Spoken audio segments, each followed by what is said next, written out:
Hello friends, welcome to my channel physics facts. तो आज का जो हमारा टॉपिक है वो फास्टर देन लाइट का पार्ट थर्ड है। उसका नाम है wormholes and black holes. इसकी आज हम इसको समझेंगे कि वर्म होल्स और ब्लैक होल्स एक्चुअल में क्या होते हैं और इसकी स्टार्टिंग कैसे हुई और अब आगे हम क्या कर सकते हैं, अब हमारे पास क्या चीज है। तो स्टार्ट करते हैं। फर्स्ट जो इसका आया वो 1916 में आया, एक साल बाद जब जनरल थ्योरी ऑफ रिलेटिविटी जब उसके पेपर हुए पब्लिश।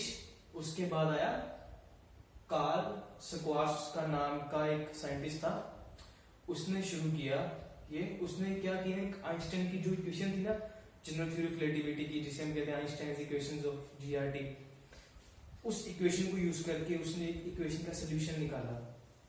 उसका जो सोल्यूशन था ना वो उसने एक point, single point like star का निकाला था, जो आज तक एस्ट्रोनॉमी फील्ड में जो बेस्ट नोन सोल्यूशन उसको माना जाता है। उसने सिंगल पॉइंट लाइक स्टार का सोल्यूशन निकाला था, सिंगल पॉइंट लाइक स्टार का आइंस्टाइन की इक्वेशन से, जिसको हम आगे जाके ब्लैक होल कहते हैं। एक सिंगल पॉइंट लाइक, जिसे हम कहते हैं, हमने पहले पढ़ा था कि एक पॉइंट से हमारा यूनिवर्स एक्सपैंड हुआ है। तो ये काफी अच्छा सोल्यूशन निकाला था। आगे जाके ये वाला सोल्यूशन आइंस्टाइन ने भी ये सोल्यूशन यूज करके ब्लैक होल वर्म होल का जो कंसेप्ट दिया था। फिर ये क्या था जो इसने सोल्यूशन निकाला था ब्लैक होल्स का, उसको हमने नाम दे दिया ब्लैक होल। वो क्या था, अगर हम उसके पास जा रहे हैं तो एक पॉइंट होगा उसमें इवेंट होराइजन।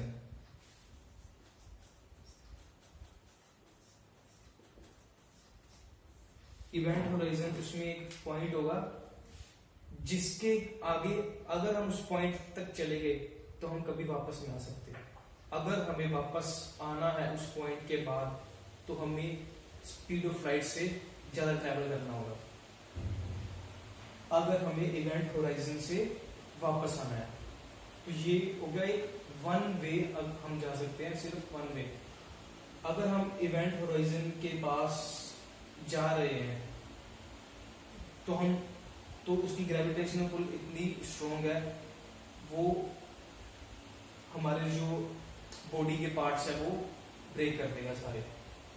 अगर हम उसमें सीधा, अगर हम इवेंट होराइजन के तरफ जैसे नहीं जा रहे सीधा, अगर हम उसके सेंटर में से जो सिंगल पॉइंट लाइक स्टार है उसके सेंटर में सीधा फॉल कर रहे हैं तो हम एक नए यूनिवर्स में जा सकते हैं।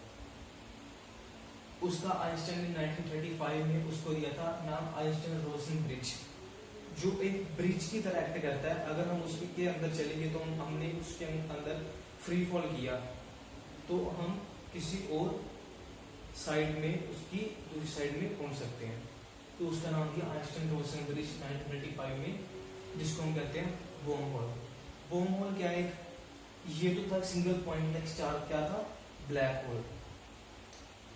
अगर हम वर्म होल क्या है, फास्टर देन लाइट ट्रैवल हमें करना है, लाइट बैरियर को हमें ब्रेक करना है, तो वर्म होल एक उसका जरिया है स्पेस को रिप करने का। उसको हमने नाम दिया रिपिंग ऑफ स्पेस, जो हमने स्पेस को रिप कर दे, स्पेस टाइम को, उसको हमने नाम दिया वर्म होल।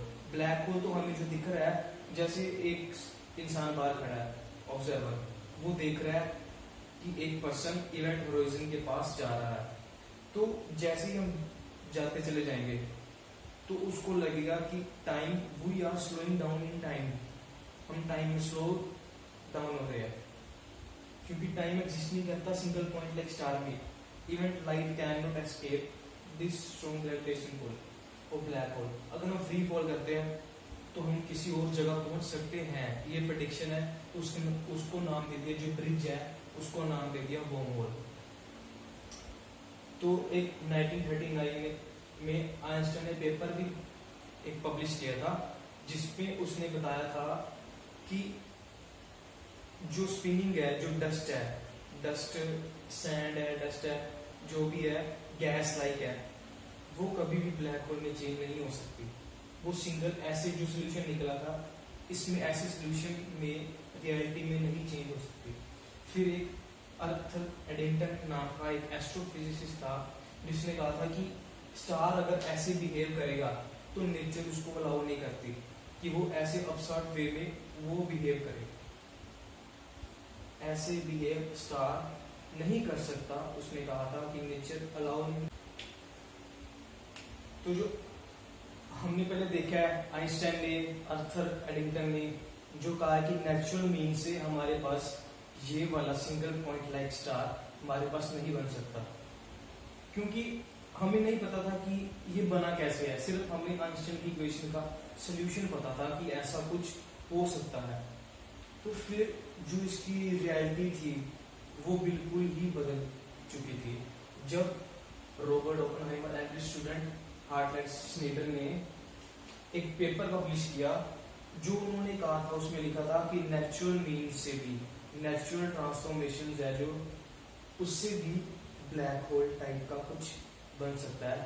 जब एक स्टार अपना सारा न्यूक्लियर फ्यूल उसने यूज कर लिया तो उसको कहेंगे डाइंग स्टार।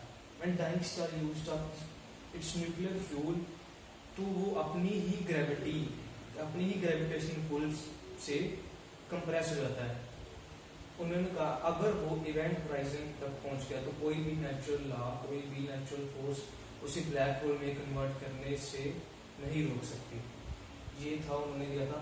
पर एक जो रियलिस्टिक एग्जांपल थी, जो सही रियलिस्टिक एग्जांपल थी, 1964 में आई थी।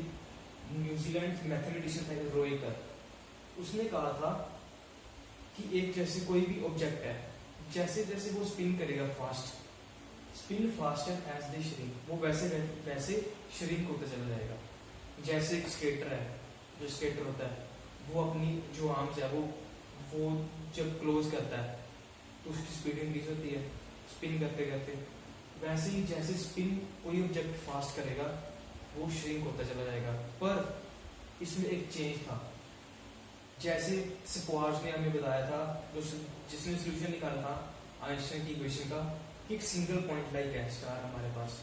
इसने कहा था कि सिंगल पॉइंट लाइक स्टार ऐसा कुछ नहीं है, एक इवेंट होराइजन होगा, एक पॉइंट जिसके अराउंड एक जो लाइट है जो उसके अंदर जा चुकी है उस ब्लैक होल के, वो इवेंट होराइजन के पास रोटेट करेगी, स्पिन करेगी, और लाइट ना कि एक सिंगल पॉइंट होगा।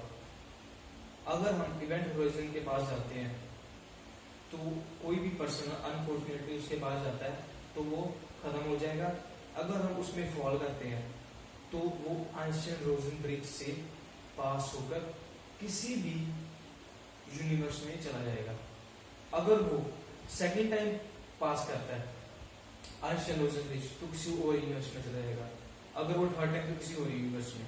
तो ये एक ब्रिज की तरह सब आपस में जुड़े हुए हैं।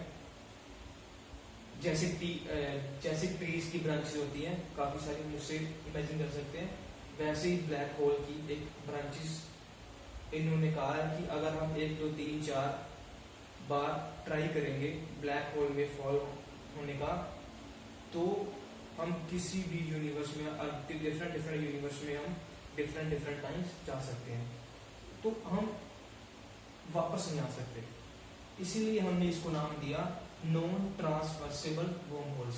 वर्म होल्स दो तरह के होते हैं, एक ट्रांसवर्सेबल वर्म होल्स, एक होते हैं नॉन ट्रांसवर्सेबल वर्म होल्स। हम सिर्फ उसमें जा सकते हैं लेकिन वापस नहीं आ सकते। वापस आने के लिए हमें स्पीड ऑफ लाइट से ज्यादा ट्रैवल करना होगा। अब हम देखेंगे ट्रांसवर्सेबल वर्म। अब हमारे पास एग्जांपल आती है ट्रांसवर्सेबल वर्म होल की। साइंटिस्ट था एक किपवर्थ, उसने 1988 में एंड कार्ल टाइप में उसने एग्जांपल दिया है ट्रांसवर्सेबल वर्म होल्स की, हम इसे रियलिटी में कैसे बना सकते हैं। फिर हमें चाहिए वही जैसे हमने किया था एल्केबेट ड्राइव को स्पेस टाइम को डिफॉर्म करने के लिए हमें नेगेटिव एनर्जी चाहिए थी। यहाँ पर भी हमें पॉजिटिव नेगेटिव एनर्जी मास चाहिए। कैसे? हमें वर्म होल्स का अपर साइड लोअर साइड दोनों को ओपन रखने के लिए पॉजिटिव और नेगेटिव एनर्जी चाहिए स्पेस टाइम को कवर करने के लिए। एक वशिंगटन जो यूनिवर्सिटी थी उसमें मैथ्यू वाइजर एक साइंटिस्ट था, उसने बताया कि अगर हमें 1 मीटर वर्म होल को ओपन करना हो तो हमें जुपिटर साइज की, जो जुपिटर का साइज है उतनी हमें नेगेटिव एनर्जी चाहिए होगी। तो हमारे पास नेगेटिव एनर्जी उतना हमारे पास पॉजिटिव मैटर नहीं है इतना यूज करने के लिए, तो नेगेटिव एनर्जी कहाँ से लाएंगे। तो जो क्लिप्टोन था उसने कहा कि अगर हमें फिजिक्स के जो लॉज हैं वो हमें अलाउ कर भी दे, नेगेटिव एनर्जी नेगेटिव मैटर, ठीक है, हमें अलाउ कर भी दे, तो हमारे पास टेक्नोलॉजी नहीं है। पहला रीजन तो कि हम उसको बना सके वर्म होल को ऐसी इतनी। सेकंड रीजन, अगर वर्म होल क्रिएट हो भी गया तो उससे क्या पता क्या रेडिएशन निकलेगी, क्या पता किसी को किल करेगी, हाँ कितना करेगी वो। ये 2-3 रीजन थे। एक रीजन था जो क्लिप्टोन ने हमें कहा। फिर जो आज की टेक्नोलॉजी से हम कर सकते हैं, अगर हम पहले इसको देखने से पहले अगर हम देखें कि सन है जैसे, उसको 2 माइल्स तक हमें कंप्रेस करना होगा, फिर वो ब्लैक होल में कन्वर्ट होगा। और सन की इतनी ग्रेविटेशन पुल नहीं है, अट्रैक्शन नहीं है कि वो इवेंट होराइजन तक अपने उसको हम कंप्रेस कर सके, तो वो कभी ब्लैक होल में चेंज नहीं होगा। हमारे पास 2 रियलिटी में ये चीज हो सकती है, लेजर बीम। अगर हम किसी पॉइंट पर पावरफुल एनर्जेटिक लेजर बीम को स्ट्राइक करें तो वो स्पेस टाइम में डिस्टॉर्शन ला सकती है, बहुत ही ज्यादा पावरफुल। इसको नेक्स्ट जो हमारा लेक्चर होगा उसमें हम ज्यादा अच्छे से समझेंगे। एटम स्मैशर 2 पार्टिकल और एंटी पार्टिकल दोनों को कोलाइड करवाना, बहुत काइनेटिक एनर्जी के साथ काफी, तो वो स्पेस टाइम में डिस्टॉर्शन कर सके। इससे भी वर्म होल क्रिएट हो सकता है, पर हमें ये नहीं पता कि हमें कितने टाइम के लिए वो क्रिएट होगा, क्या बंद हो जाएगा, उसमें से क्या रेडिएशन निकलेगी। तो ये था आज का topic, worm hole and black hole.